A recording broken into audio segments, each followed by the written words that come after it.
Good morning.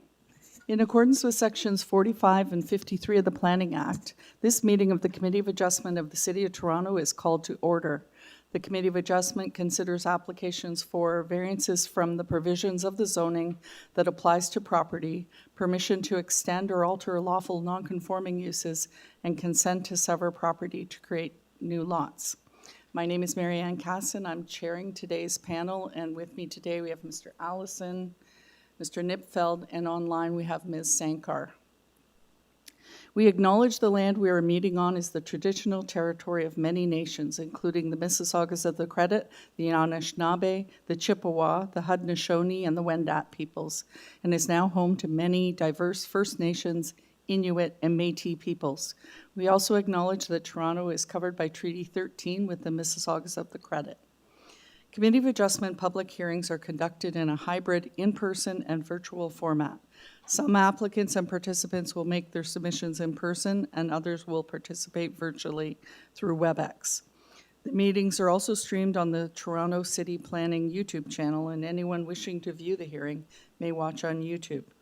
Those who want to participate virtually and have registered in advance will be connecting with their computer, tablet, or phone. All virtual participants will automatically be muted on entry. Excuse me. When your item is called, you will be unmuted by the moderator, one person at a time. We ask that you also mute your devices until you're called on to speak. Those participating by video appearance will be temporarily upgraded to panelist when your item is being held. During this time, your camera will be enabled. You will only be visible during your 5-minute allotted speaking time. At all other times, your video will be disabled and you will be reinstated as an attendee. For both in-person and virtual participants, Committee of Adjustment staff will share presentations submitted in accordance with the written submission deadline. Those participating through WebEx are not allowed to use share screen or any other panelist controls during a video appearance. People attending in person today who want to receive a copy of the decision on an application must fill out a decision request card, and those participating virtually need to submit a written request for a decision by email. Please ensure that you include your name and address and email address, because the Committee of Adjustment and the Toronto Local Appeal Body, TLAB, will be sending notifications and appeals by updates by email. If you do not agree with the decision of the committee, you may be able to appeal the decision to the Toronto Local Appeal Body, or in some limited circumstances to the Ontario Land Tribunal. However, the provincial government amended the Planning Act and generally removed rights of third parties to appeal Committee of Adjustment decisions. Appeal instructions are set out at the bottom of the decision of the committee. With respect to hearing procedure, I will call each item in the order listed on the agenda. Where an application is uncontested, the agent or applicant may proceed with their presentation if desired. When the committee does not require a presentation, applicants are to advise the chair should they wish to speak to the committee. The committee may ask questions and/or take the matter into committee for a decision. Each speaker, including the applicant agent, will be given a maximum of 5 minutes to address the committee. I will comment when you are reaching the 5 minutes. Any presentation or other materials you wish to submit to the committee must have been emailed in advance of the hearing. Staff and committee members cannot accept materials at the hearing. When addressing the committee, please clearly state your name and address. Please remember to confine your remarks to the matters outlined in the application. The applicant or agent will proceed first and will make a presentation to the committee on the application. Please note that the committee may not entertain revisions to proposals at the hearing today. Then individuals either in support or opposed to the application will be invited to speak. Generally, we first call on speakers in the hearing room and then those participating through WebEx. Committee members may ask questions of each speaker after they have finished their presentation. When all speakers are finished, the applicant agent has an opportunity to rebut only those issues that were raised by the speakers. This will mark the end of the discussion. The application will then be taken into committee for a decision. All right, first off, Mr. Deputy Secretary Treasurer, do we have any minutes to approve? We do, Madam Chair. Did you want to check first if there's any conflicts? Sure. Do we have any conflicts this morning from panel or staff? None noted. Thank you. Yes, through you, Madam Chair, we have one set of minutes to approve this morning. It's from our September 25th, 2025 hearing. Present was Mr. Allison, Mr. Mazzari, Mr. Bartolo, Mr. Swartz, and Mr. Farzelli. Thank you. Do we have someone would like to move receipt of the minutes, approval? Sure, through you, Madam Chair, happy to bring a motion to approve the minutes. Thank you, Mr. Allison. Seconder? Mr. Nipfeld, all in favor? That is carried. Just point of order here, we cannot see Ms. Sankar. Is she on? Oh, no, I can't see her. One moment. I'm here. Sorry, I thought I locked her. There we are. Okay, let me just make sure I can't see her. Step aside. There we go. And lock. All right, I think I'm good to go now. Thank you. All right, next, do we have any deferral requests? Through you, Madam Chair, we have two in the AM time slot here. Well, number 3 and number 10. Why don't we start with number 3 first, 11 Buxton. All right. Number 3. Do we have our applicant?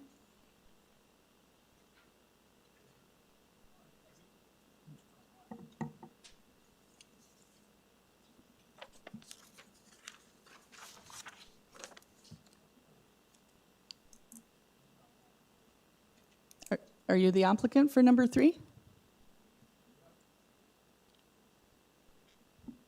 Yeah, I'm the applicant for 140 COMMER Avenue. Okay, no, we're, Not me. sorry. Thank you. I Sorry. did say we deal with items in order, but if there are deferral requests, we take those at the beginning. So, sorry about that. So we need the applicant for item 3, 11 Buxton I'm Road. here, Madam Chair. Apologies, I was just unmuted now. That's okay. All right, it's Mr. Overholt. That's correct. Would you like to tell us the reason for the deferral request? Of course.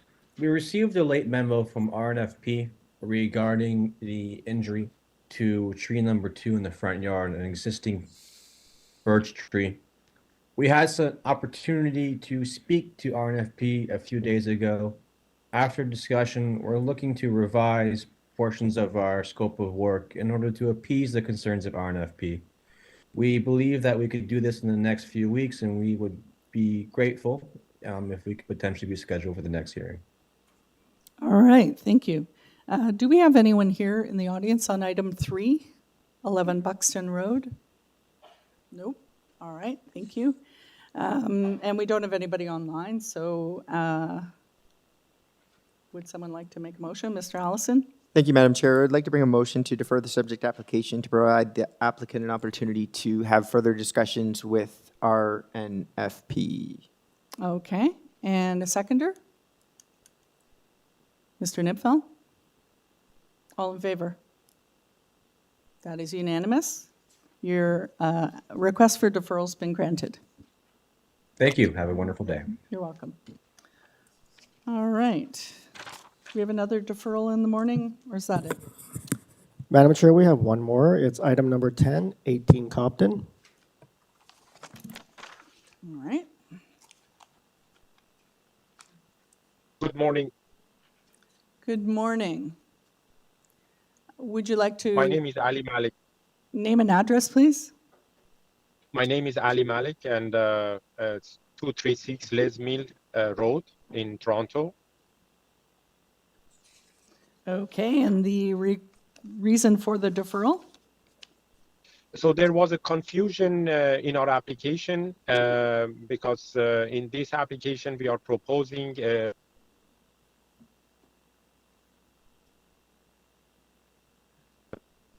variance the garden suite. So we are asking for deferral at this committee so we can add that and then come into the next hearing, which is I think on December for the whole package. Okay, first of all, you cut out during your explanation, so could you just repeat? I'm sorry. There was a confusion in our application because we are proposing a fourplex plus a garden suite. So there was a missing variance for the garden suite, and we would like to add that one to the application. So that's why we are asking for the deferral. Okay, thank you very much. Do we have anyone in the audience here? Would you like to come forward? So the applicant has requested a deferral, so we just want to hear whether you have any concerns with the deferral, not the merits of the application. We'll start with your name and address, please. My name is, first of all, good morning, members of the committee. My name is Ioana Ionescu, and I'm the abutting neighbor to 18 Cobden Street. I live at 365 Ellerslie. I am also speaking on behalf of more than 20 nearby residents who jointly submitted the neighborhood objection letter. We respectfully but firmly oppose the applicant's request for deferral and ask that the committee proceed with the hearing as scheduled for the following reasons.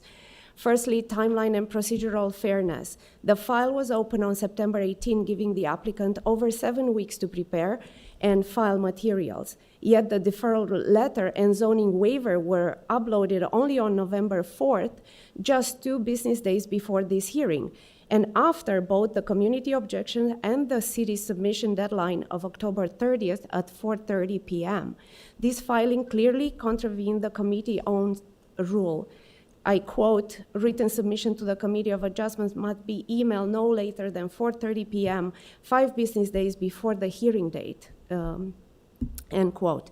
This deadline exists for one reason, to ensure fairness, transparency, and equal access to information for everyone involved. When documents are added so late, it strips both the public and the city planning staff of any reasonable opportunity to review and or respond. Secondly, lack of justification and contradictory filings. The committee's policy also states that, quote, deferrals are not awarded automatically and justification must be provided. Here, no valid justification has been given. The applicant had ample time to prepare and has not demonstrated any legitimate obstacle preventing them from being heard today. What's more, the applicant filed both a deferral request and a revised zoning waiver in the same week outside the allowed deadline. These are mutually exclusive actions. One asks for delay the hearing, the other allows it to proceed without delay. Submitting both only after the neighborhood objection was filed creates confusion and suggests a reactive attempt to manage perception rather than a genuine procedural need. The inconsistency adds unnecessary uncertainty and erodes confidence in the transparency of the record.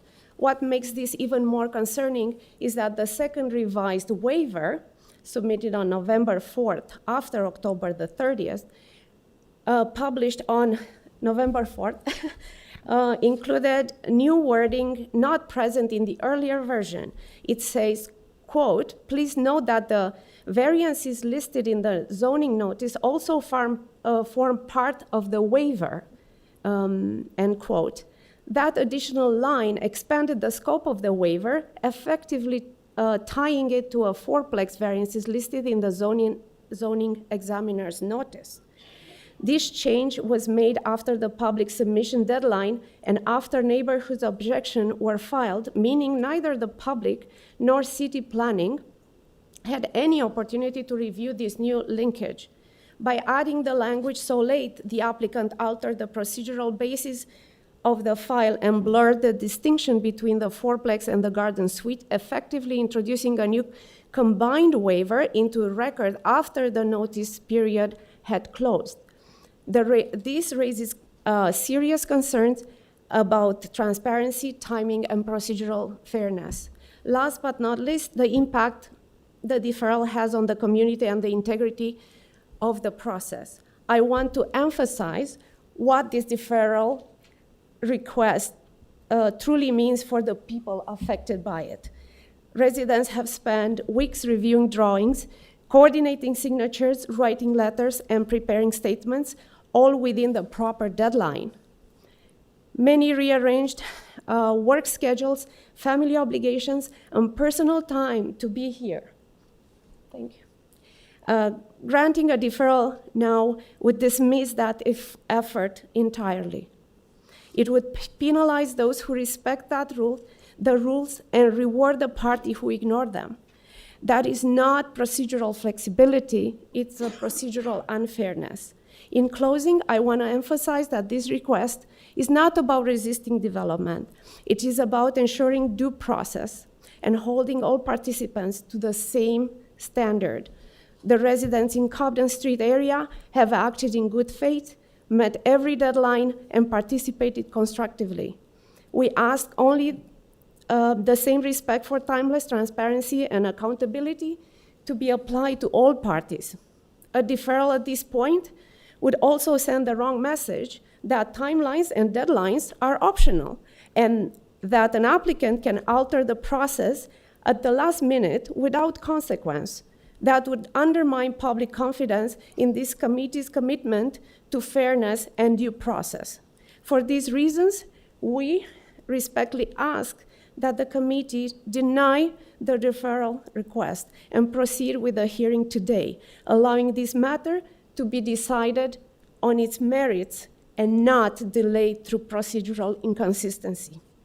Thank you for your time and for your continuous commitment to fairness, transparency, and the integrity of this public process.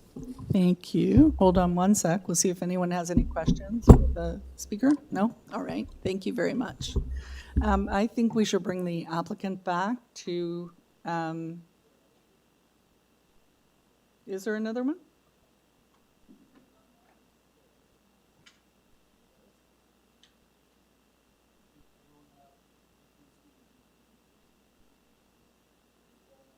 No one else? I believe that speaker was representing a number of people in the audience today.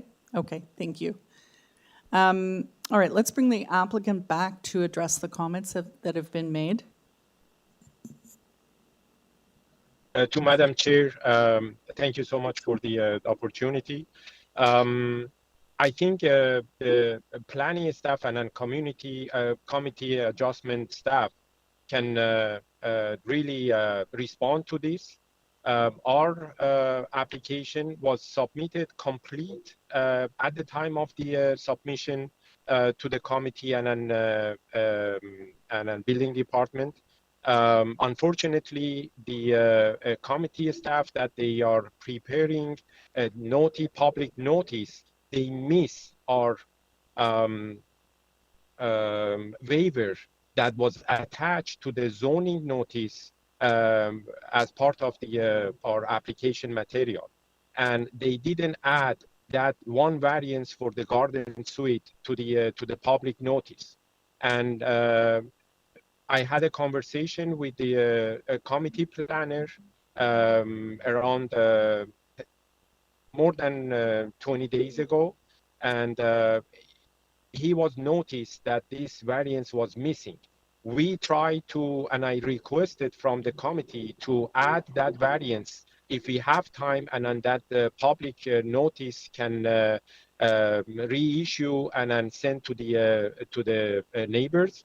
But they said that there is not enough time to do that, and you have to ask for the deferral for that. So it's not that in the last minute and then out of the allowance time that I submit the material and ask for this deferral.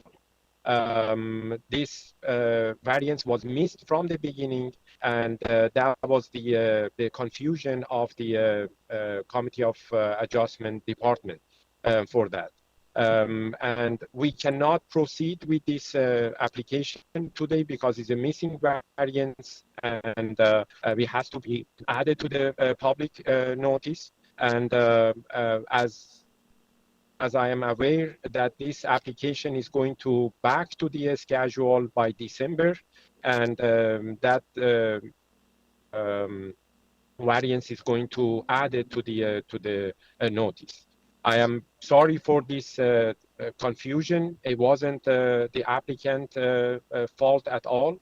And I'm sorry from the neighbor that they putting effort, and I've seen all the letters as well. but if committee allow us, we are going to pursue everything. Yeah, the next hearing that we have all the variants added. That's all I can explain right now. Okay, what is the variance for the garden suite that was Is the missed? coverage? Sorry? Is the coverage of the gardens? Is the coverage? Coverage for the whole lot then, as a result of the garden suite? Yes. Okay. Yes. And did you or the owner make an attempt to talk to the neighbors about this application?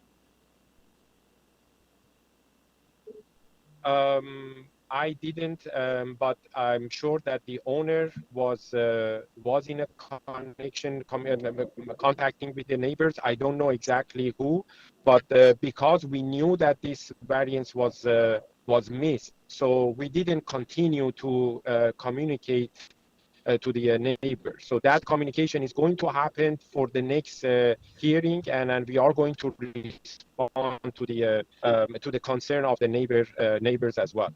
I can just add something because I know that everyone they are against and concerned about the rear setback.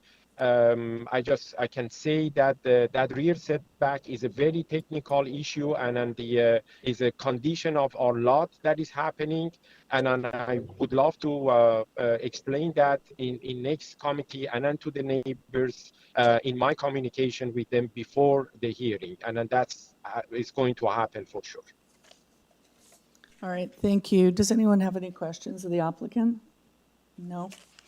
All right. Shall we take this into committee then? All right. Comments? Mr. Nipfel? Thank you, Madam Chairman. 1 second. We've already taken it into committee, but you've had your chance to speak, which, it's okay. We heard from the applicant. It's all right. Okay, Mr. Nipfel, go ahead. Thank you, Madam Chairman. I appreciate the inconvenience and the difficulties that this poses for the community members that wish to speak to the application. And I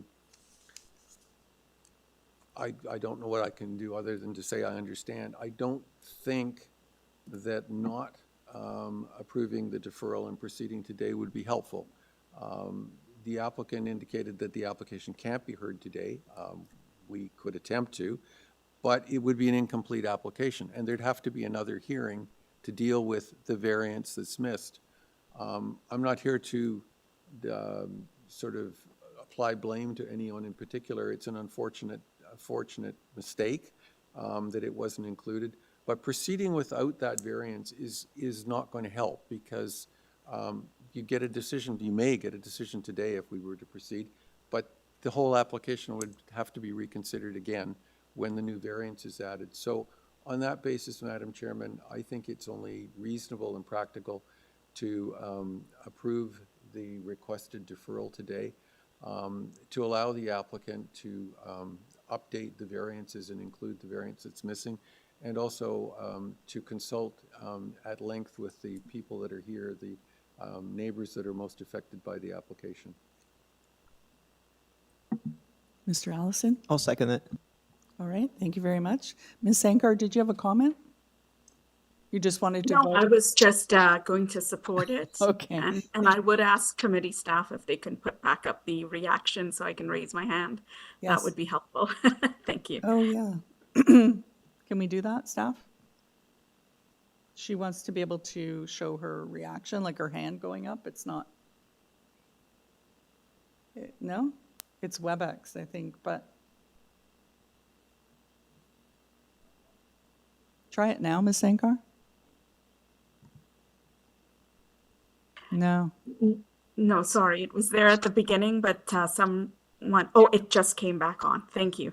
Okay, thank you. There you go. All right, we have a motion, we have a seconder. All in favor of the motion to defer? All right, that is carried. So your application has been deferred. We strongly urge you to meet with the residents before this comes back. And I know you were throwing dates around, but there's no guarantee of what date you might come back to committee. I understand, and thank you so much. All right, thank you. All right.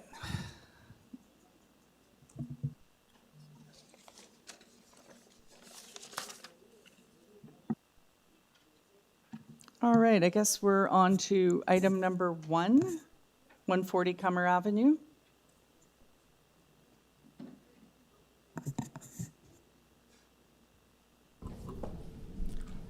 Welcome.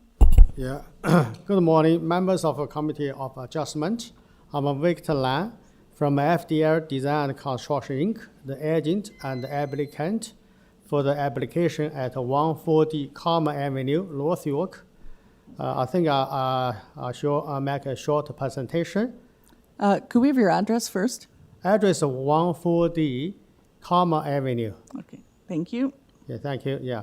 So this proposal is to demolish existing one-story house and to serve existing lot into 4 lots, part 1 to part 4. The lot size is 74 feet by 130 feet. Part 1 and part 2 will be residential lots. A 3-story house is proposed to be built on part 1 and part 2 respectively. The city's transportation services advise 1.44 meter widening is required along the Cummer Avenue of this property to satisfy the requirements of a 23 meter wide right of way. Therefore, Part 3 and Part 4 will be conveyed to the city for this purpose. The homeowner has approached immediate neighbors to present the proposal. The neighbor at 142 Cummer Avenue has signed a letter of support. We believe variances are minor in nature and are desirable for the appropriate use of the land. They also meet the intent and the purpose of the official plan and the intent and the purpose of the zoning bylaw. Ontario needs more housing. This proposal increases housing capacity, which is in the public interest.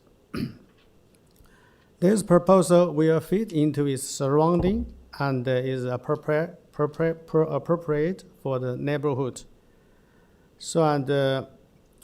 We hope the Committee of Adjustment could approve these variances. Yeah, should I explain our supporting material information for each variances? Should I continue? Sure. Okay, thank you. Yes, You have 3 minutes left, just to- Okay, just slowly, yeah. So regarding consent approval, in the last few years, at least 10 consent applications for dividing existing lot into small 2 new lots in the neighborhood have been approved by the Committee of Adjustment. So I already gave the cover letter to the Committee of Adjustment to all this the address which get approval for the consent. So the first variance is a lot area variance. Permitted minimum lot area is 550 square feet. Proposed lot area is 432 square meters. In the neighborhood, some application for the lot areas matters variances have been approved by the Committee of Adjustment. So I have the address for the few rooms. They have the lot area smaller than 550 square meters. Second variances is lot frontage variances. Permitted minimum lot frontage is 15 meter. Proposed lot frontage is 11.29 meter. So in the neighborhood, some application for the lot frontage minor variances have been approved by Committee of Adjustment. So I also give the examples and the address in the cover letter. So the third variance is the lot coverage variances. Permitted maximum lot coverage 30%. Proposed lot coverage 31.7%, so a little bit higher than the permitted maximum lot coverage. In the neighborhood, some applications for the lot coverage minor variances have been approved by the Committee of Adjustment. So, and we also give the examples and address for the variance approved for the lot coverage. So the fourth variance is the house story variance. So permitted maximum story is 2 story. So proposed story is 3. So in the neighborhood, some application for the house story minor variances have been approved by the Committee of Adjustment. So we also gave the address and example. The fifth rear yard setback variance, permitted minimum rear yard setback 9.91 meter. Proposed rear yard setback is 8.1 meter. So in the neighborhood, some applications for the lot rear yard setback minor variance has been approved by the Committee Adjustment. So also I would like to address so our and proposed rear yard setback is the same as the existing side yard setback for the existing house. Sir, your time's up. Okay, thank But you that's very okay, much. we have all the information. Yeah, thank you. Thank you. All right, does anyone have questions for the applicant? No? Oh, Mr. Nipfeld, sorry. Thank you, Madam Chairman. This application was deferred previously, and the reason for the deferral was for you to discuss the matter with planning, because planning had filed a report recommending that the consent application and the variance applications be refused. Can you tell me what happened in those meetings? And because what you have today, the consent application is exactly the same. And planning had advised us in their report previously that it was unacceptable, and it was the consents were provided for much smaller frontages and lot areas than any properties in the area. So I'm interested to know what happened when you had that discussion. Yeah, I had a discussion with the planner, and so previously we have more than 15 variances. And he suggested we have to reduce the number of variances. So we modify the drawings, so substantially reduce the variances. Also regarding because their letter and not supported our proposal, because the size of the lot divided smaller, so which is not I think comply to the some planning act or something. Yeah. So he said but the committee adjustment will consider that. Yeah. So anyway, yeah, we reduce a lot of the variances. Yeah. But you didn't change the consent at all? Yeah, he said that the consent, because the lot size is I said 70 feet by 130 feet. Yeah, so that's if we want to divide it 2, definitely smaller. But for the planning, he's told me he cannot support because it's some planning act. But he said that because a lot of these areas they have smaller lots, new lots, which are approved by the Committee of Adjustment. So also Committee of Adjustment may be more interested in stress on the variances. This he suggested. So this. Thank you. Yeah, thank you. Any further questions for the applicant? No? All right. And we don't have anyone here regarding this item, and we don't have anyone online, I believe. So let's take this into committee for discussion. Mr. Nipfeld. Thank you, Madam Chairman. I see no change that would cause me to question the recommendations that were originally filed by the Planning Department. They recommended that the consent be refused because it doesn't comply with the 4 tests required under Section 45(1) of the Planning Act. Section 5124, my mistake, pardon me. The Planning Department undertook a study of lot areas and determined that the prevailing lot frontages were generally 15 meters or larger, and that the lot frontages and the lot areas that were proposed here are not consistent and in keeping with the prevailing character of the lots in the area, and that's the basis for the recommendation of refusal. I see no reason to disagree with that recommendation, so I would like to bring a motion forward to refuse the consent application. Sorry? And the minor variance. I would also recommend the refusal of minor variances because I can't proceed without the consent. All right, do we have a seconder for that? Mr. Allison, thank you very much. Any further discussion? No? No, I support Mr. Nipfield's comments, summed up my own. I do as well. Okay. All in favor of the motion? That is 3 in favor, all opposed.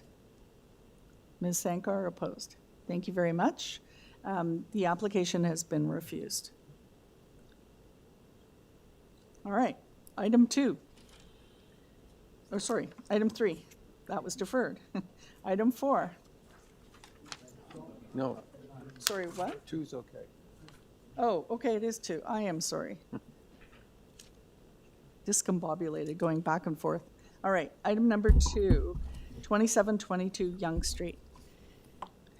Our applicant, Good morning, Madam Chair, members of the committee. My name is TJ Sakura. I am the president of Design Plan Services. We are the authorized agent on behalf of the landowner and applicant, and I am also a registered professional planner. and your address, please. 87 Skyway Avenue, Suite 200, Toronto. Don't ask me for my postal code. That's okay. We can manage that. All right. I guess we will proceed. Let me just get item 2 up. I will make a few brief remarks and then You know what? Why don't I just start with the introduction and then you can do that? Okay, so this is a application for a 9-story mixed-use building with 1 ground floor retail unit and 22 residential units. We have variances for retail type of bicycle parking spaces, gross floor area, number of long-term oversized bicycle parking space, bicycle maintenance facility, number of long-term residential parking spaces, height of a building, rear yard setback, encroachment of an architectural feature, indoor amenity space, main wall setback from south lot line, outdoor amenity space adjacent to indoor amenity space, number of resident and visitor parking spaces, building separation from an R zone, GFA of a retail store, angular plane adjacent to an R zone, and angular plane from the street line. On file, we have a survey, plans, revisions, revised plans, an arborist report, presentation, and a community planning report. So first of all, let's just start with any changes to make to the application today. thank you, Madam Chair. We'll use the public notice as a guide. Yep, so we will be eliminating variance number 12. Okay, That's related to the south side yard setback. We provided that in correspondence prior to appearing here today. And we've also confirmed that with staff. It is also reflected in the staff report that they support the application in its totality with the elimination of variance number 12. any other changes? That is all the changes at this point. All right, thank you. We would like a brief presentation, I guess, on it, and go ahead, 5 minutes. Okay, so I will keep my comments brief, Madam Chair. First, I will just indicate that we have read the conditions from, the staff report, the conditions from transportation, TTC, and planning staff, and we have no issue with any of the recommended conditions by staff. We would note that all the staff comments are in support of the application. I'm going to keep my comments brief. There are quite a few variances in front of you, but I think if you look at it in its totality, it is a group of 6 variances, really. There are multiple variants related to FSI. There are multiple variances related to bicycle parking. However, when you group them together, they're really only 6 groups. We consulted extensively with city staff. We did make revisions to the proposal prior to submitting the application. I would also like to make sure the committee is aware this still has to go through a full site plan approval process. So a lot of the details will be sorted out through the site plan approval process. The property is located on Yonge Street, just south of Lawrence. There are a mix of uses and built forms. The buildings located immediately to the north and south have similar built forms. The proposal is to demolish the existing building, construct a new 9-story mixed-use residential building. I would note that many of the variances arise because of the size of the lot. This is a very small lot on Yonge Street, and it is very constrained, and this is where the variances come from. We worked very extensively with city staff to modify and essentially massage the building so that it could fit on this property. The FSI variance is a nominal increase of only 0.11 times the lot area. It's spread over 9 floors. It's going to contribute to intensification and residential rental units on Yonge Street in proximity to higher order transit. With regards to the building height, this building design incorporates a step back at the 8th and 9th floors along Yonge Street and at the rear. The step backs limit and mitigate any impacts associated with height. There are other developments in the immediate area with similar heights of 13 stories, 9 stories, 6 and 7 stories, immediately adjacent and across the street.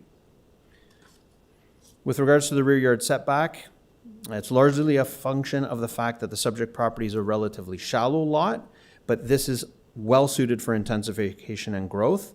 The immediately adjacent low-rise property to the west is part of the neighborhoods. However, there is an interface with a detached garage and a laneway. So there is no actual amenity space or residences immediately behind this property. With regards to all the amenity space variances, the required outdoor amenity space there's an outdoor amenity space on the ground. There's also outdoor amenity space on the roof. However, the roof cannot be counted because it is not adjacent to and accessible from the indoor amenity space. So the amenity space being provided on the property actually exceeds what is required, but we cannot count approximately 30 square meters on the roof because it is not accessible from the indoor amenity space. With regards to the angular plane, most of the variances are related to the prevailing 43886 bylaw, which no longer applies, and the step backs maintain the intent of the angular plane, and they actually comply with the new bylaw's requirements for step backs at the higher heights. Based on the provided justification, it's my professional opinion the proposal fits with the existing planned context. It's consistent with the redevelopment plans along Yonge Street. Staff have also confirmed in the conclusion of their report that they believe this meets the 4 tests of the Planning Act. It is my submissions to you that this meets the 4 tests of the Planning Act, and I'm happy to answer any questions the committee may have. Thank you very much. Questions for the applicant? Anyone?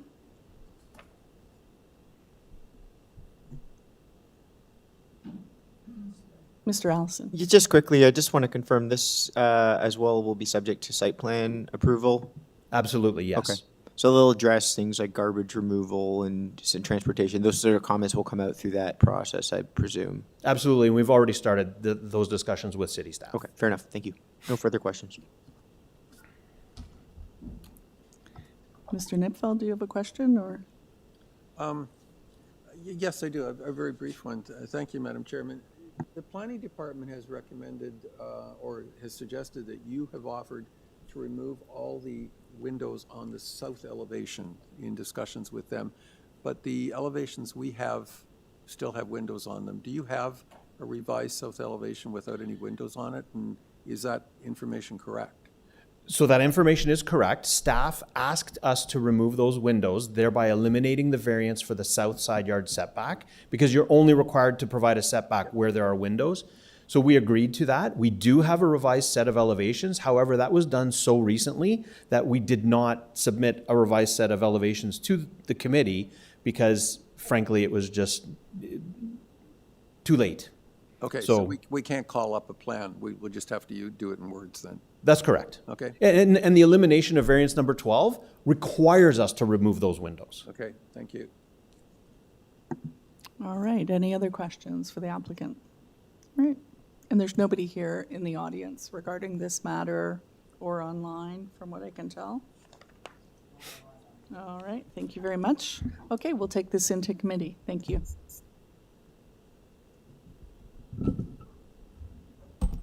Comments, discussion, motion?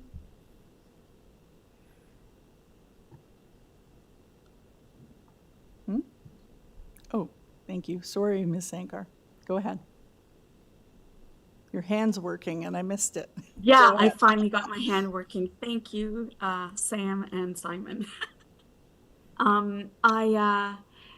Looking at this application and hearing the explanations, I don't seem to have a problem with it. Also, with the fact that they've intended and tried to meet community planning's suggestions, I also think that that's okay. And eliminating variance number 12, I see that transportation has no issues with it, and there's no one else here to speak to this application.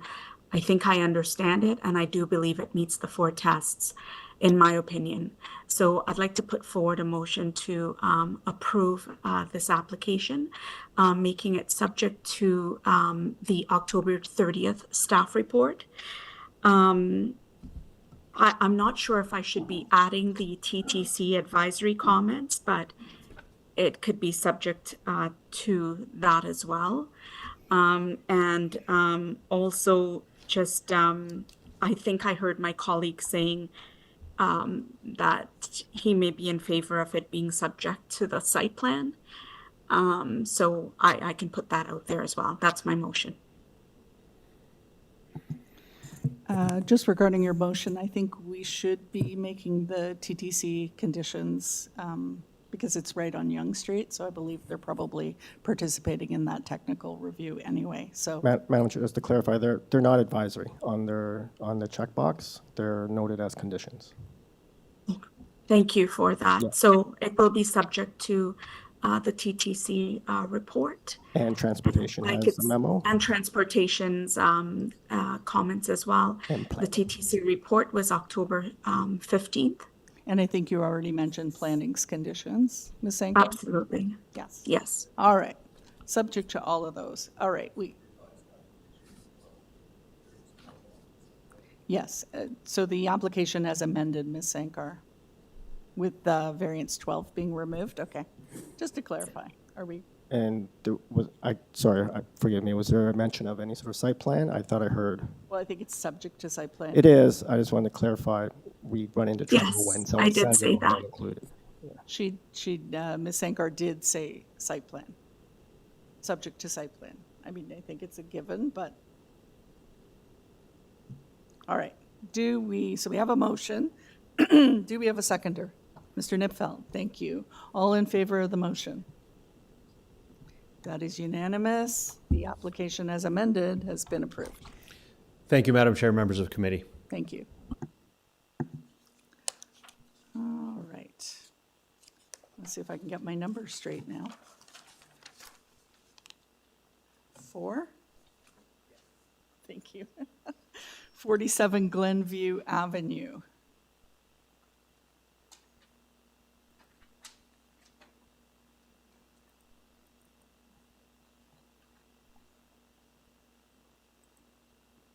This is an application for a new 2-story dwelling with an integral garage. We have variances for building length, floor space index, and front yard setback.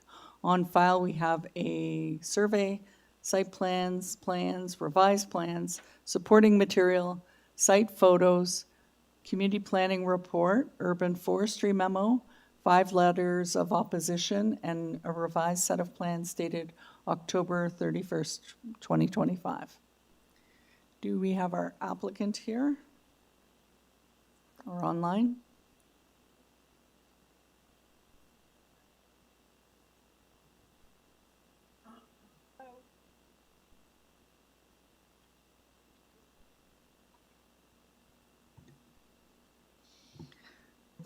Ms. Evangelista has been unmuted, Madam Chair. Okay. I'm sure. Hello? Hi, can you hear me? No, we cannot. Sounds like you're in a well. That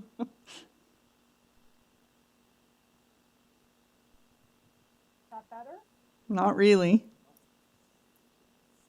It sounds like you don't have the microphone very close to you.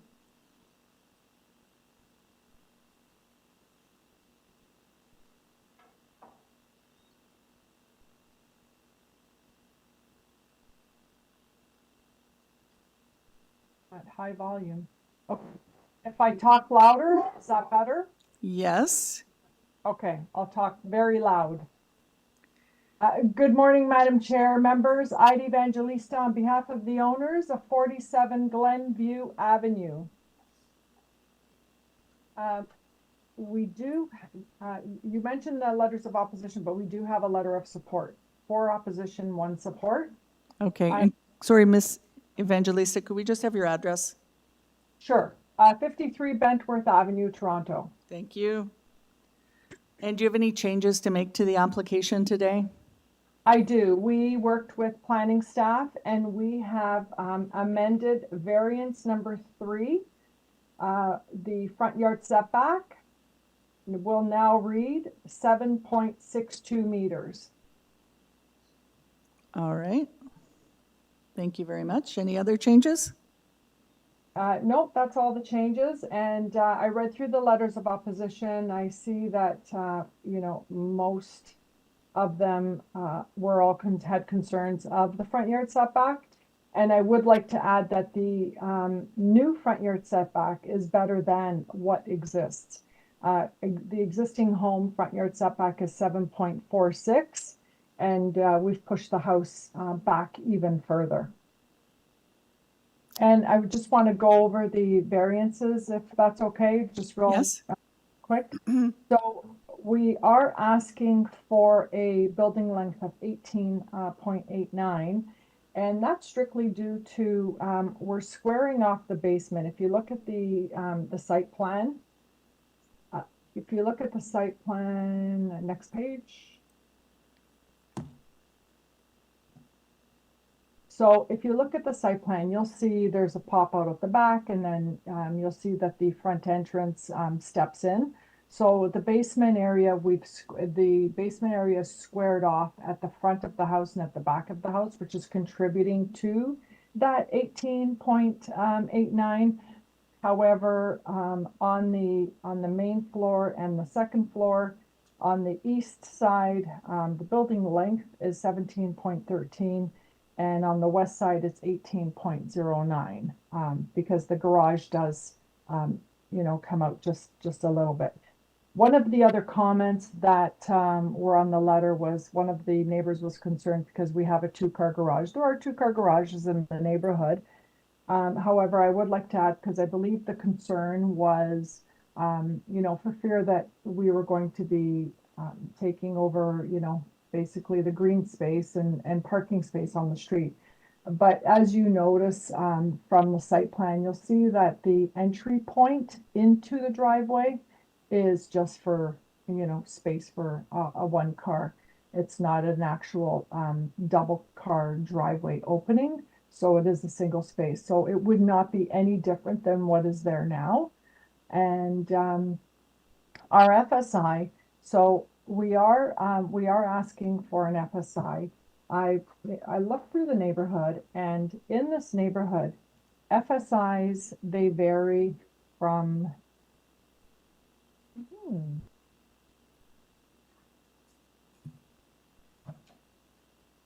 my apologies. So in this neighborhood, they do vary from anywhere from 59% up to 78 and 79 just south of on this neighborhood is undergoing regeneration and reinvestment, and planning also agrees that the new focus in moving forward are FSIs of approximately 58% and higher. It gives you, a better layout on the home. Many people now are working from home, and also for this particular home and these owners, they work from home. They will, it will be a multi-generational home with growing children. So, and I respectfully submit that what we are asking for in these variants, we're not asking for height or side yard setbacks. So we still have that spatial separation between the homes. And I respectfully submit that the variances we are requesting are minor in nature, and I'm open to any questions you may have. Thank you very much. Does any panel members have a question for the applicant? Mr. Allison? Thank you, Madam Chair. Am I just led to believe that the survey is just not up to date, just with respect to the building extents of the immediate neighbor, I think to the west? Some clarification there.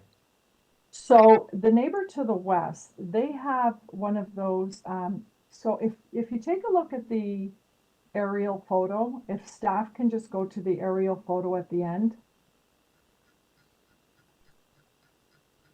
A little hard, I don't know if you can enlarge that aerial photo.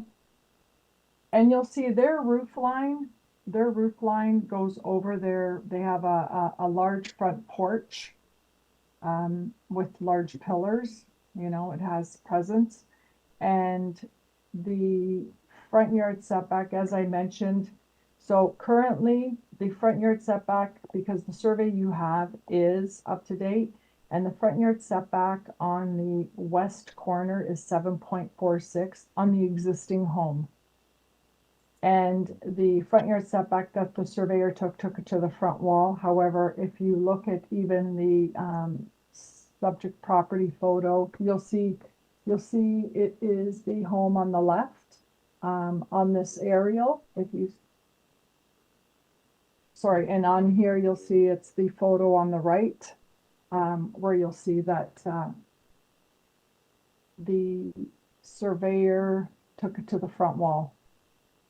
But the front wall of the proposed house steps back even further than where the home currently sits, because we are increasing it to 7.62, whereas now it's 7.46 on the west corner, it's 7.50 on the east corner, and to that bay window, it's 7.03. Does that answer your question? Yes, thank you. Okay. Thank you. Any other questions for the applicant at this point? No? All right. Do we have someone in the audience? Great. Please come forward, and let's start with your name and address, and just make sure the microphone is on. There's a little button. Good morning. My name's Heather Lawson. I live at 50 Glenview, directly across the street. Members of the committee, thank you for this opportunity to speak. My husband and I have lived at 50 Glenview Avenue for over 17 years, and I've lived in the neighborhood for 30 years. The proposed project at 47 Glenview is directly across the street, as I mentioned. We oppose the front yard setback. The existing house aligns with all the other houses on the street, with the exception of a few porticos. The permitted setback is 8.98. Their original setback was 6.50. The revision in late October changed it to 7.62 meters. Well, I understand that variances are sometimes necessary to allow reasonable use of the property. In this case, the reduction would negatively affect the character and overall integrity of the neighborhood. The existing homes on the street generally conform to the bylaw setbacks and maintain consistent spacing. Permitting the house to extend closer to the street by almost 4.5 feet, roughly 15%, would disrupt the character and scale of the street. Granting this variance could open the door for similar requests, gradually eroding development standards that preserve the area's character. Furthermore, a longer building will cause greater shadowing, which will affect neighbors' enjoyment and use of their outdoor spaces. It is the cumulative effect of the higher FSI ratio, the maximum height, and the front yard setback that is problematic. I would also like to question the letter of support for the 47 Glenview project that the new owners of 36 Glenview wrote to this committee on October 30th. They have owned 36 Glenview for less than 2 months, and the house is for lease right now. They do not appear to be living there. It is not across from 47 Glenview. It is 4 houses to the east, and therefore will not be adversely affected by the shadows of 47 Glenview. In their letter, they state that the owners of 47 Glenview have approached their project collaboratively and transparently. I would disagree. The owners of 47 Glenview have made no effort to show us their plans, a practice that shows consideration for neighbors and has been the norm on this block. I would hope the committee encourages the applicant to revise their plans and consider the cumulative effect of the design. Thank you. Thank you very much. Any questions of the resident? No? All right, thank you very much. Thank you. Is there anybody else on this item? Thank you very much. All right, should we take it into committee?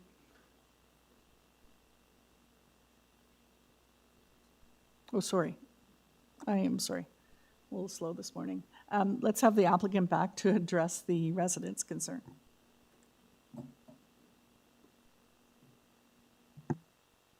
Madam Chair?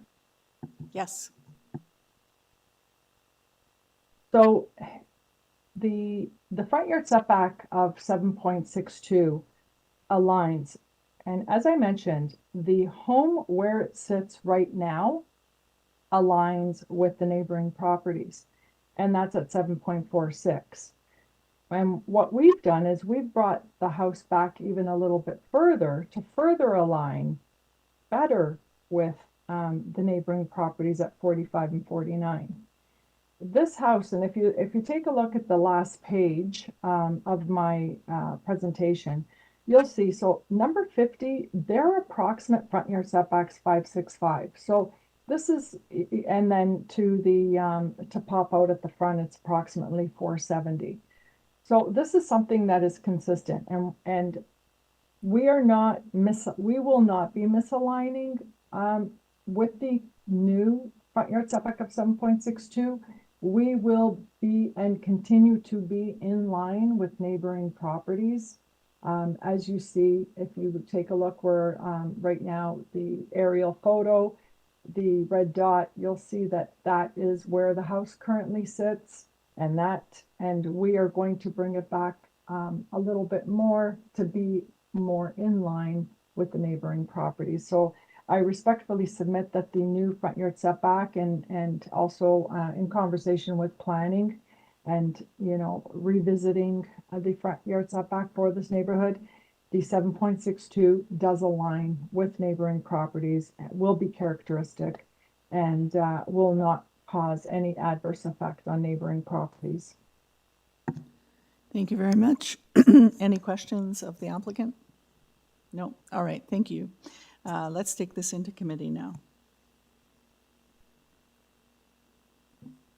Mr. Nipfel? Thank you, Madam Chairman. I'd just like to make a couple of comments. I appreciate the concerns of the residents, and I think numerically the reduced setback is a problem, but I believe that the applicant is correct that at the new proposed setback of 7.62, it does appear to align. The issue becomes important in this case, particularly because of the glaring problem I see, and it's not variance related, but I'm just commenting, is that unfortunately the garage door dominates the entire property. It's overpowering, and I think it's an unfortunate expression on the street, just my point of view, and it's not related to a variance. But I do think that if this property didn't align and was in fact closer to the street than neighboring properties, I'd have real problems with that dominant garage. The other comment I'd like to make is that I'm pleased to see the applicant's proposal for a pitched roof. We seldom see pitched roofs on buildings of this size, and I think it's a good solution for this street and in many streets. So I wanted to make those two comments apart from any motions that may come forward. Thank you very much. Any other comments or discussion? Mr. Allison? I think it's also just worth noting, so that just with respect to that front yard setback, the adjacency, I think it was noted that the property directly adjacent, the front yard setbacks taken to the front main wall. Beautiful neighboring property, by the way. But you know, what I'm seeing is the entirety of the front porch extends further out, and that's really not just sort of like an accessory structure that's attached to the building. We see a lot of kind of porch overhangs and stuff, but it's really part of the actual massing of the main building. So the front main wall is actually set in. So I think that helps to. I think it's deceiving a little bit with the front yard setback because it's really not taking into account the mass overhang of the adjacent property. I'm comfortable supporting it otherwise. The depth I'm okay with because these are relatively deep lots. I think they've done an okay job of kind of fitting in terms of the rear main wall, in terms of where both of the immediate properties land. I think the one property I mentioned, the survey hadn't been up to date. They'd already done some intensification at the rear, which I think helps to mitigate some of the impact of the depth. But overall, with the front yard setback, to Mr. Nitfield's point, I think it's supportable. I would agree with you. And I think given that there's no height or side yard or any other intensification. That's a big one, yeah. Request for variances, it, in my opinion, it is pretty minor. And, 7.5 meters is sort of a usual front yard setback for most neighborhoods. I think in this case, it's the average of the adjoining properties. That's how we come up with this requirement for the larger front yard setback. So, Yeah. But I think that it's not going to impact the neighborhood to have that distance the way it's proposed. So, would someone like to move a motion? Sorry, sir, you've already had your chance to speak. Right, but we've already heard from you what the comments were or from your partner. So we're in committee now, so we can't entertain more comments. All right, Mr. Nipfel. Thank you, Madam Chairman. I'd like to move approval of the modified application with variance number 3 changed to 7.62 meters, and that the approval will be subject to the planning department's condition that the front yard setback be substantially in accordance with the site plan. Also, forestry condition number 2, and I'd like to add that the provision of a privacy screen as shown on the site plan be a condition as well. All right, thank you. Seconder? Ms. Sankar, were you? Sorry, I was just, thank you. All right, all in favor of the motion? That is unanimous. The application as amended has been approved. Thank you. Thank you. All right, do we need a quick break? 5-minute break? All right, let's do that.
Oops, I don't think I turned my video off. I can't see my video anyway.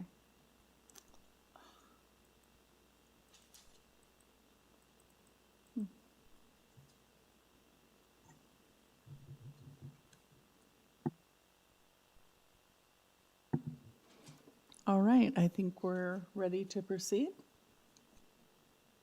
Item number 5, 76 MOSSGROVE Trail. This is an application for a rear one-story addition to an existing two-story dwelling. We have variances for lot coverage, building length, building depth, and rear yard setback. On file, we have survey, plans, revised plans, applicants' revisions, applicants' photographs, and a late community planning report. We have our applicant in front of us, I take it. Hello, welcome. Let's start with your name and address, and please make sure the mic's on. Oh, it's on. Yeah, it is. Morning, everyone. My name is Jinghui Feng. I represent the owner of 76 MOSSGROVE Trail, Toronto. Let me introduce the background for this application. My clients bought this house at the 1980s. They live there almost 40 years. So now they will retire soon, but they hope stay there for longer because there are families, friends all around. They become older.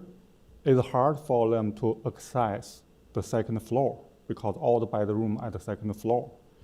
So after I discussed with them, they decide to extend the ground floor space to build a one-bedroom, walk-in closet, and washroom. So now it's triggered minor variance. The first thing is the first one is the lot coverage. The zoning permit 30%. We have to increase to 35%. Madam Chair, can I just suggest the applicant sort of formally go, these are changes he's going through, so if you could reference the Yes. Do you have any changes variance to number? make to the application? No. Okay. No. All right, so let's start with the. Madam Chair, By variance, you mean? changes are actually in an email up top. Okay. Oh, all right. Okay, so we have revisions up on the screen that I think came from you regarding Yes. changes to the application. Yes. All right, so let's just go back to the application, the public notice, and go through one by one which ones are changing. So the first variance is lot coverage. Yes. So you are changing the lot coverage, the requested variance, from 36% to 35. 35. Okay. And variance number 2, the building length. Yes, both the building length and the building depth. Yeah. Okay, are changing from 22 meters to 2021. So, sorry, building length is 21? Building, 21.64. Okay, 21 point, oh, that's depth, yeah, building length. Notice? Oh. Oh, are they transposed? Oh, okay. Yeah, I know, I don't have it in my package, so. Thank you.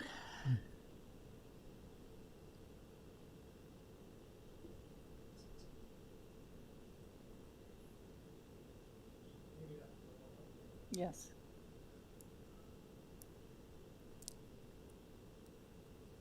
Okay, so building length has been changed to 21.54 meters. Yep. And building depth to 21.64 meters. Yep. That's correct? Yeah, that's And correct. then the rear yard setback has been amended from 6.36 to 7 meters, is that correct? Yes. Yeah. Okay.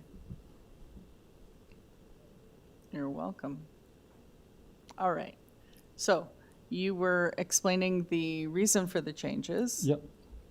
And you've obviously been talking to community planning. Yep. Were there other conditions in that community planning report? I'm sorry, I think you just took it down. That's it? Oh, yes. Elevations and the rear addition remaining 1 story. Okay, so are you in agreement with the conditions of community planning? Yes. Okay. All right, so let's just go back to where you were talking about the reason for the addition to include, I think, a new bedroom Yeah. wing of sorts on the main floor. Yes. Okay, was there anything else you wanted to point out? I take it that's the reason for the increased depth and length. Yes, that's the reason to increase the depth of the building. Yeah. Okay. Anything else you want to add? No. No? Okay. Does anyone have any questions for the applicant? No? All right. All right, thank you very much. I don't think we have anybody in attendance regarding this item. Nope. All right, let's take it into committee. So we'll take it for discussion. All right, you can sit down. Thank you. Comments? Mr. Nipfeld. Thank you, Madam Chairman. I think this is a very reasonable application, and the changes recommended by planning make it even better.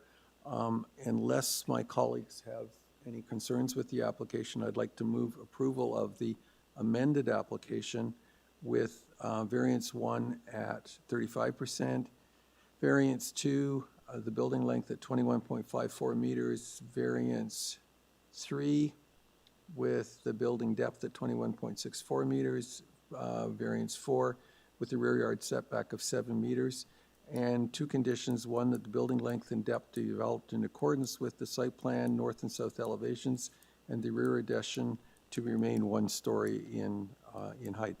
I think with those changes, this clearly meets the 4 tests and is a really minor application.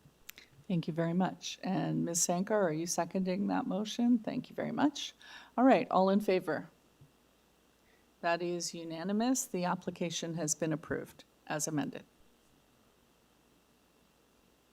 Thank you. Item number 6. We have 20 HAZELGLEN Avenue. This is an application for a new garden suite in the rear yard of the property. We have variances for gross floor area for an ancillary building and lot area covered by an ancillary building. On file, we have a previous decision from June 26, 2025, a survey, revised plans, superseded plans, site and tree photos, applicant's presentation material, urban forestry memo, and a late community planning report. Oh, really? Yes. Oh, sorry, you heard me. Are you talking to us? No, myself. Oh, okay. My apologies. I thought I was muted. Good morning, Madam Chair, members. Ida Evangelista, 53 Bentworth Avenue, Toronto, here on behalf of 20 HAZELGLEN. This application was before committee a couple of months ago.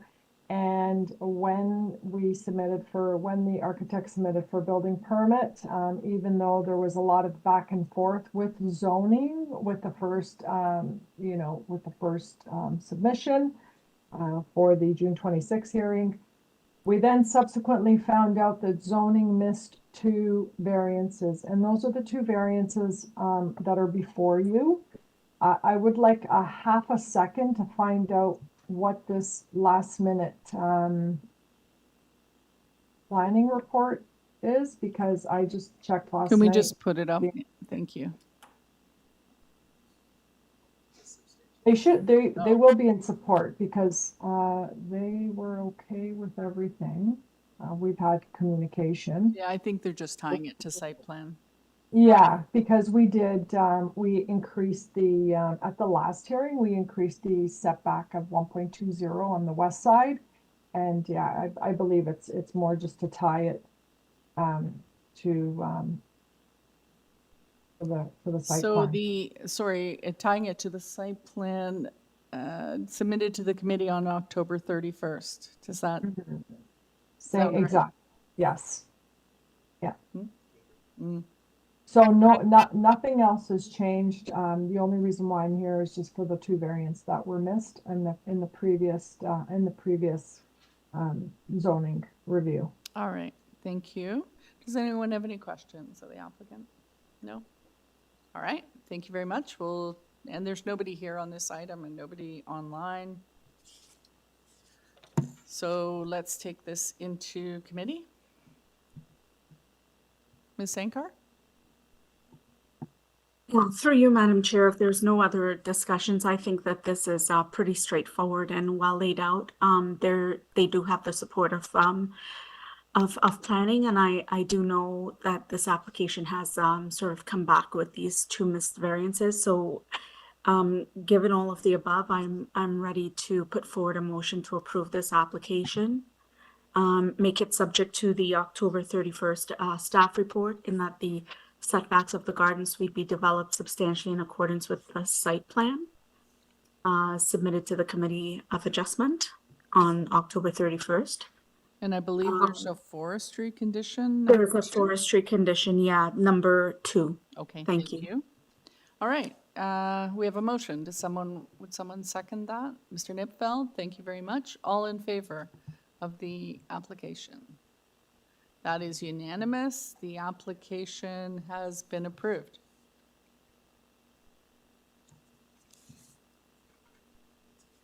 And I believe Ms. Evangelista stays on the line for the next one. Yes, 2:35. Yeah. How did you manage that? You're not rid of me just yet. Okay, so this is 235 Dawlish Avenue. And it is Similar? an application for a new detached dwelling. We have a variance for height of all main walls. On file, we have a previous decision from April 3rd, 2025, survey plans, supporting material. All right, and just for the record, Ms. Evangelista, name and address, please. Ida Evangelista, 53 Bentworth Avenue, Toronto. Thank you very much. And you only have the one variance, so I assume you're not changing it?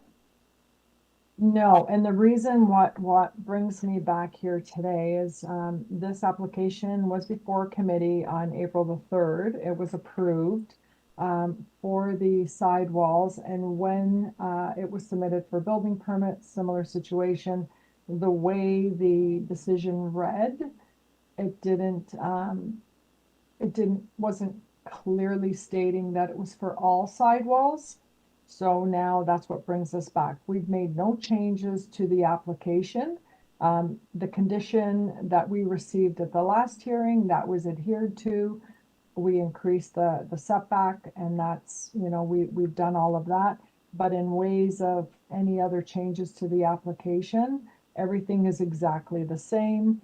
The only thing that brings me here today is because of the way it was worded, and it should have stated for basically main wall height is 8.71. So just to clarify, because now I'm reading the variance says the proposed main wall height, and I believe you're talking plural. So we would want to make sure that the approval reflected that would be all walls, right? Right, all walls, because on the decision, it read side exterior main wall Yeah, I facing just read that. side lot line, right? So that's why, and this is for all wall heights. Okay, so just to, I did, I talked to zoning, I talked to committee of adjustment, but perhaps the deputy secretary, we can just kind of reconfirm with him, because we don't want to be back here again. or we can state in our motion that it refers to all wall. All wall heights, beautiful. All right. Note to whoever makes the motion on this one. Okay, thank you very much. Any questions? No? All right, let's take it into committee. Ms. Sankar? Yeah, sure. Through you, Madam Chair, I can make a motion, and again, the explanations is self-explanatory. I get it, I understand, and I accept. And so I can put forward a motion to approve this, I guess, a revised application where I'm not sure how to word this, but to say that the maximum permitted height of all walls will be 8.71 meters. Take out main? Sorry, is that? Yeah, Sorry, main I'm wall height. just talking with the secretary treasurer. So sorry, just to clarify. Yeah, so I'm just wondering if that's okay to say that, you know, a motion to approve that all the main wall heights or main walls height is 8.71 meters. Or the height of all main walls? All main walls, yes. So just to clarify, the way it's worded in the public notice is exactly the way it's written on a zoning review. Okay. If you were to modify it, you'd have to add it as a condition. I can't change it Okay. like this because it is verbatim in singular from the zoning review. Okay, so then, Ms. Sankar, are you able to amend it so that it's plural for the motion, or sorry, subject to a condition that the permitted height of all main walls is 8.71 meters? That, I think, makes sense. Yeah, I think so. All right. So would you like me to repeat it, or we'll just No, go we're with what okay. you eloquently said? Yes. Thank you. Thank All you. right. Do we have a seconder? Mr. Nipfel? All in favor? That is unanimous. The application, as amended, has been approved. Thank you. You're welcome. All right. Item 810 Abbotsford Road. This is an application for a new dwelling with a rear deck, front porch, and balcony. The variances are for north and south side yard setbacks. North side yard setback to front porch, north side yard setback to the rear deck, height of the side exterior main walls, building length, number of stories, lot coverage, number of platforms on the rear wall, area of a platform, and front exterior stair width. On file, we have an email form from the applicant, previous decision from May 25th, 2023, it looks like, survey plans, cover letter, presentation, photos, urban forestry memo, letter of support from 8 and 14 Abbotsford Road, late plans dated October 28th, and a late community planning report. Do we have our applicant? Yes, good morning. It's Glenn Rubinoff for Rubinoff Design Group for the applicant. And your address, Mr. Rubinoff? 2 St. Clair Avenue West, Toronto. Thank you. All right. Do you have any changes to make to the application today? Yes, as per the discussions we had with staff, we made a couple of changes. We have modified a variance number 8 from 33.7% to 32%. And number 9, the additional platform has been removed, so we've eliminated variance number 9. All right, thank you. Okay, we do have anyone here today on this? Okay, thank you. We have some people in the audience, and we may have somebody online as well. So if you could make a brief sorry, sir, we're just going to let the applicant make a presentation, and then you can speak, okay? Thank you. Mr. Rubinoff, could you give us a brief presentation on the application? Yes, thank you very much. So there was an application at this property in 2023, a previous application with similar variances granted for side yard, for number of stories, for exterior main wall height.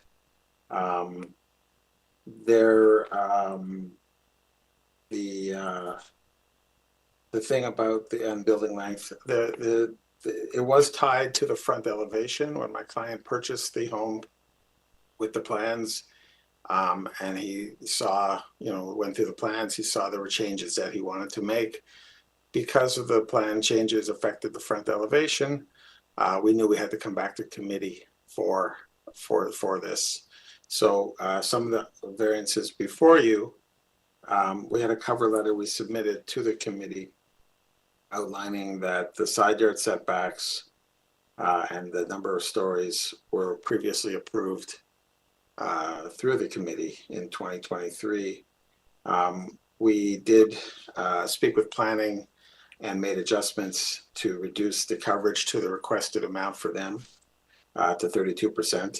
Basically, the house itself is 32%. There was a shed in the back, which we will be removing. The intention was to leave the shed because it was near a tree that was to be protected, but rather than, there was some concern about the coverage, we removed the shed and leave the pad in place because that won't impact on the tree. The number of the variances are created from the variance, the technical variance of the 3-story, the number of stories variance. Technically, this basement level is closer to grade than the first floor, and as such, the first floor deck is considered a second floor deck. So therefore, a balcony on the back that we removed would have been considered a third floor deck. So it's a number of technical items. If the basement was lowered by a few feet, that would eliminate a whole bunch of these, but it becomes cost prohibitive to have to dig for a technical item related to it. But it is similar to many other homes in the area in terms of the massing and all that. There is a wall height variance which addresses the fact that the eaves are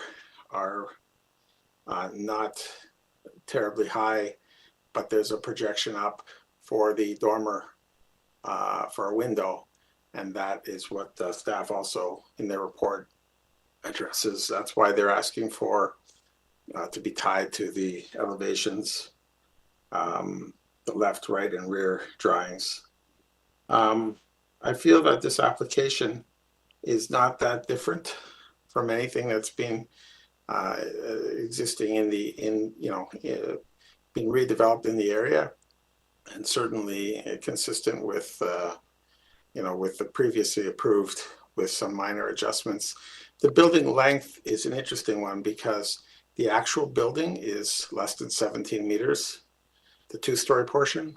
The breakfast area, because it's considered a 3-story because of the technical variance, that creates a length variance. If we didn't have that, it wouldn't even be a variance there because it's compliant in every other way in terms of the setbacks and the width. So having said all that, we worked with planning to clarify and modify the plans, and as you can see from their report, they are supportive of this application. The immediate neighbors have been approached and are supportive of the variances as requested. I guess I'll leave it there. Thank you. All right, thank you. Any questions of the applicant? Mr. Nipfel. Thank you, Madam Chairman. Mr. Robinoff, your rear raised deck, you can't see it from the, south side because of the projection of the breakfast room, but it's quite high up and appears to overlook the property to the north. You mentioned that you've had conversations with the abutting neighbors. Have you discussed screening that particular raised deck with the neighbors to the north? Oh yeah, yes. No, that's really up to their request. I mean, if they were to ask us for it, we were happy to provide screening. Okay, they didn't raise it though at this point. No, they didn't raise it at this point. I think sometimes screening feels like a wall. Yep, no, I appreciate that. Okay, that's all I wanted to know. Thank you. Thank you. Any other questions for the applicant? No? All right, let's hear from the residents, and we'll start with the residents here today. Thank you. start with your name and address and just make sure the microphone's on, please. Matthew Castelli, and I'm here on behalf of my sister and my mom, Anna Castelli. I live at 499 15th Side Road in King City. The first problem I have with this application is, with this whole committee, is that this building has been excavated, it's been poured, the walls are all up, the roof is on, everything is done, so why do we even have a committee of adjustments if they've already built this building? And now, since it's built, I have my poor mom looking at this great wall of, I don't know what you call it, I'll just say China. It's just a huge wall that's 2 meters or 1.7 meters higher than it should be. So that's not a minor item to me. The building length is also 1.7 meters longer than it should be. So I have a problem with 5, 6, and 7. The 3 stories just makes this thing look so large when my parents' property backs onto their side of their lot. So how this could be minor, I have no idea. But it's disturbing that all this paper is written and they've already built it. So why are we here for this committee? Explain to me what the purpose is. And I'm not some person. I actually build 15,000 houses. I'm the owner of the Kingsman Group and Center, and I have never built or never been allowed to build until I get a committee of adjustment. So how did this happen? That's my question to you. How do you guys let this happen? How does the building department allow this to happen? How can they build 7 days a week? My mom's can't sleep because of the noise and the banging that happens on Sundays, and it's every Sunday. So I'm very disappointed in the city, and I think this application should be denied. And if it's not, I'm going to appeal it. All right, and sir, just to clarify, your mother's address is? Is 133 Churchill. The site plan that they have that Mr. Rubinoff did is wrong. It shows 131. Mine is 133, and it's wrong on the, so we directly back on to where the second house in, yes, correct. That's our house.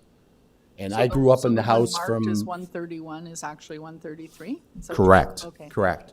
I grew up in the house from 1967 to 85, and my parents, my mom's still there from 1967, and my sister, who's in the audience, lives in this house. Right. And the support they're getting, he actually owns a couple of the properties, so he writes his own support documents. So this is really becoming, to me, comical that people can write a support thing. Maybe I should just go buy a bunch of properties there and go up against it, but it's not right that you allow this thing to actually be built. All right, thank you very much. Any questions for the resident? No? Okay. Do we have somebody online as well?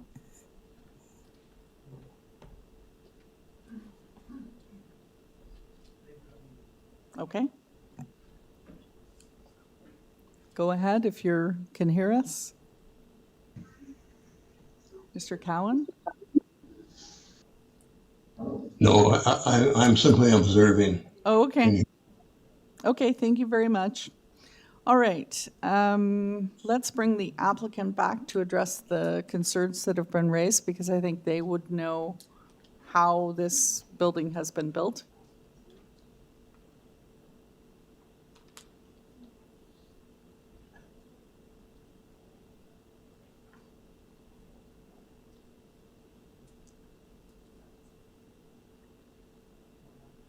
Yes, please. Thank you. Sorry, I was muted there. So I provided a cover letter explaining the current state of affairs on the site. There was a building permit issued previously, and the construction was initiated under that planning approval. But when the owners, they stopped when they started to see the way that the front facade was coming out. So they asked to modify the plans. And when we found out that it was tied to the original front elevation, we realized we had to go back to committee for that. So it wasn't done without permits. It was worked on through the permitting process, and they haven't had stop work orders or any of that nature happening. It's just that they've stopped working on it. I can't speak to the concerns the neighbor expressed about 7 days a week or the noise or all that. I'm not, I can't speak to that. I suppose that would be something they would have to take up with building inspections. What I will say is that the building length, as I mentioned earlier, is because he brought that up, is effectively for the main portion of the two-story portion of it is effectively within the 17 meters. So it's not pushing any additional limits. It's a technical issue that's related to the breakfast area being considered a two-story when it's actually on the main floor. But my client has followed the rules of the city with regards to proceeding, but he did stop when he started to see how things were coming forward and said let's do a revision. So we submitted revision plans with the intention that probably would be working within the bylaw, but then because it was tied to a previous elevation, that is where the circumstances, and he was not involved with the original plans. He was a new owner with the property. Okay, but they started the building under the old plans? Under the old, he had a building. Or the old variances, I should say, maybe. Yeah. Okay, I am struggling with the main wall height increasing from, it looks like it was approved for 7.91 in the previous application, and now the request is for 9.28. If I can refer to the staff report, because they go through that in the report. Okay. The sidewall height of 9.28 meters, staff note that this height variance pertains to the heights of specific dormers on portions of the side exterior main wall.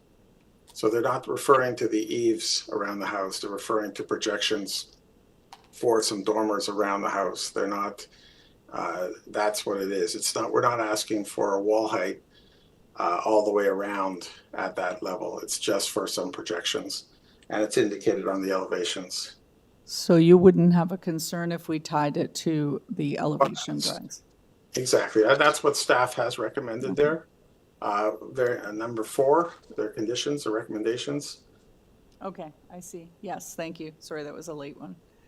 Yep. All right. Any other questions of the applicant at this point? No? All right. Thank you very much. We will take this into committee. Thank you.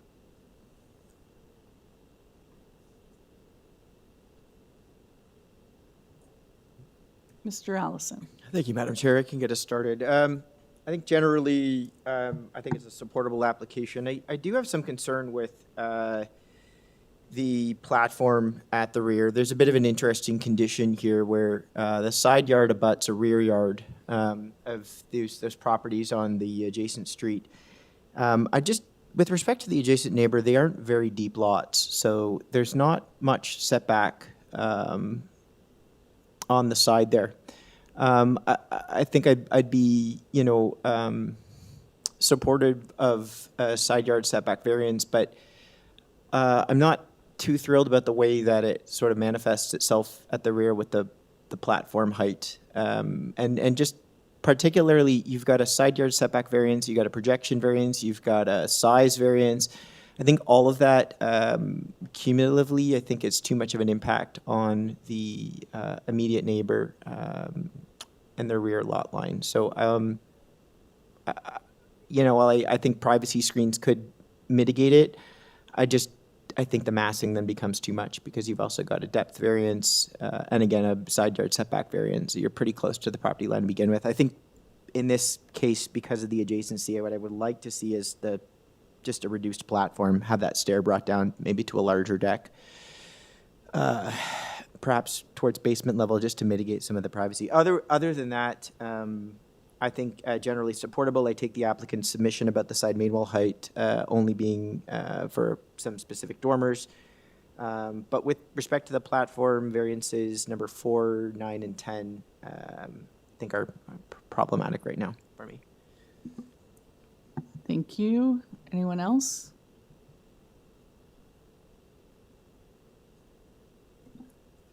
Mr. Nipfel. Thank you, Madam Chairman. I share my colleague's concern. The reason I asked the question previously about the rear platform was because it is high and it's close to property line. I gathered that the adjacent neighbor, the one that's on the same street that's on Abbotsford, didn't raise it, but then obviously the person that spoke to us does have concerns because their backyard faces that particular platform. So I have difficulty with the platform. I think when you end up with a floor plan that puts the rear outdoor amenity space that far up in the air, which is often the case with an integral garage, I think there's an obligation to provide some sort of privacy mitigation, and I don't see that in this particular case. So I'm not at this point. I'm not prepared to support variance number 10. Okay, thank you. Anyone else? Ms. Sankar, anything to add? Okay. I mean, I understand both of your concerns and comments, so I agree. And I think that rear platform almost has more impact because it is facing someone's rear yard as opposed to even a side yard, in a sense. You almost wish that they had flipped it. Yeah. The adjacency to the neighbor might have been more tolerable, just given that the sightlines would have required you to arch your head and back towards the house, opposed to just walk out the door. And I think the door's even facing the neighbor's rear too. So, Okay. anyways, Yeah. that's I mean, I think given the design, it's unavoidable to have a walkout there. Like, there needs to be some egress of the building there. Yeah. So, but does it need to be a platform? Yeah, I think the variance for the 2 to 3 there's a variance in there that would permit it to allow them to walk out at that level. But I think to exacerbate that with a larger platform, and even I'm even hesitant whether variance permits 1 platform to allow 2, because again, I don't think that with the 2 platforms that they've proposed, they've demonstrated that they have mitigated the impact on the adjacent neighbor. So that is 10? That's number 10, yeah. Number 10 is the area of the platform. Area. Number 2 is the number of platforms. Number 4 has to do with the setback of the platform to the north right. property line. Sorry, what was the middle one? Number 9. But It's just he's the number eliminated of 9, the number right? of platforms on the rear wall. So they're allowed 1 platform, but they're not allowed more than 4. They're not allowed more than 1 platform, yeah. I think if the second story platform's off a bedroom, it's small, I think it's tolerable. I mean, I think I could bend on the 2 platform variance, knowing that the area and maybe the side yards limited. But that by the one, bylaw. he's taken out variance 9. He removed it. Oh, thank you, yes. Yes. Okay. I so think variance in 9 has been accordance with removed. planning. So. Okay, that makes with it easier all then. of that said. Okay. Does somebody want to propose a motion? Sure. Thank you. I'll propose a motion, see where it goes. So I'll put a motion forward to approve the subject application in part with the refusal of, starting with an amendment of variance number 8 to 32%, as well as a refusal of variance number 4 for the side yard setback of a rear deck platform, and refusal of variance number 10 for the area permitted on a rear deck platform. Also got urban forestry standard condition. 2 and 3? Yes, thank you. Number 2 and 3, that's correct. And then we had planning's conditions about the building length being substantially in accordance with the site plan. I'd like to tie that as well, Yeah. to tie that to the site plan as well as tie the side main wall height variance to the side elevations Okay. in north and As south. per the community. As per the community plan report, yes. Variance number 9, it was eliminated. The planning recommended it be eliminated. Have we He eliminated it. in the motion? Oh, it's already been eliminated. Yeah, so It's- the it- application as amended. He took it out. Application is amended, yeah. I noted amendment to variance number 8, but as well, yeah, removal of variance number 9, thank you. All right, thank you. Do we have a seconder for that motion? Mr. Nipfeld? All in favor of the motion? That is unanimous. The application as amended, in part, is approved in part. Thank you. Thank you. You're welcome. All right, item number 9. 4 Stratheden Road. This is an application for alterations to the basement, ground floor, second floor, interior and exterior alterations. Variances are for east side yard setback and west side yard setback. And on file, we have a previous decision from 1991, survey, plans, site photos, and a late zoning review notice. All right, our applicant is Ms. Evangelista again. This is it. This And I is the last of the day. Okay, just for the record, name and address again. Yeah, Ida Evangelista, 53 Bentworth Avenue, Toronto. All right, aren't you fortunate they're all in the morning? Yes. Well, we've just tapped into the afternoon, but close enough. All right, so it doesn't appear we have anyone here or online to speak to this. Do we need a presentation? I don't think so. No, we don't need a presentation unless there's something you wanted to point out specifically. Madam Chair and members, this is very straightforward. This is an addition alteration to the existing dwelling. The footprint of the main floor remains. There is less than 50% of the walls that are being removed. And the setback just relates to the northwest corner and the southeast corner. And again, and that's just because we are aligning the second floor with the main floor. We're not touching anything, and that is currently what the setbacks are. I just joined the team, so I did submit a submission late, and I believe it was yesterday. I'm not sure if you had the opportunity to review it, but it just outlines exactly what it is that I've just described, and just to give you a clear indication of what we're doing. All right, thank you very much. Okay, let's take it into committee. Ms. Sankar, go ahead. Through you, Madam Chair, I think it is a straightforward application. Having gone through it beforehand, I don't have any concerns or questions. There's no one here to speak to this, and no other sort of commentary that has come in to cause concern. And so as such, I will put forward a motion, if no one else has anything to say, to approve this application as is. All right, thank you very much. Mr. Nipfeld, are you seconding? Thank you very much. All in favor of the application? That is unanimous. The application's been approved.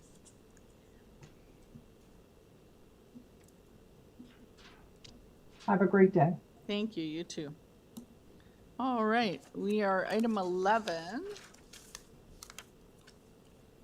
297 Horsham Avenue.